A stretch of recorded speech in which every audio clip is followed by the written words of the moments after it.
क्या आपको instant energy booster की जरूरत है या आपको नेगेटिविटी से प्रोटेक्शन चाहिए? चोकुरे, रेकी का पावर स्विच और आपके मन, शरीर और अंतरात्मा का बूस्टर सप्लायर। चोकुरे सिंबल को कैसे ड्रॉ करना है, कैसे उसे एक्टिव करना है और हमारे कौन से चक्र पर इसे अप्लाई करना है ताकि इसकी एनर्जी को हम अच्छी तरह फील कर पाए, एक्सपीरियंस कर पाए। नेगेटिव एनर्जी, स्ट्रेस और ब्लॉकेज को हटाने में ये सिंबल हमें कैसे हेल्प करता है। हमारी रूटीन लाइफस्टाइल, हमारे कैरियर, रिलेशनशिप और हमारी हेल्थ के लिए ये सिंबल कैसे हमें हेल्प करता है, ये सारी चीजें अगर जानना चाहते हैं तो स्वागत है आपका हमारे लाइव सेशन में।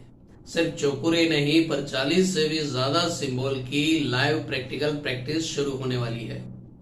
जल्द ही मिलते हैं प्रैक्टिस सेशन में। तब तक कीप हीलिंग, कीप स्माइलिंग।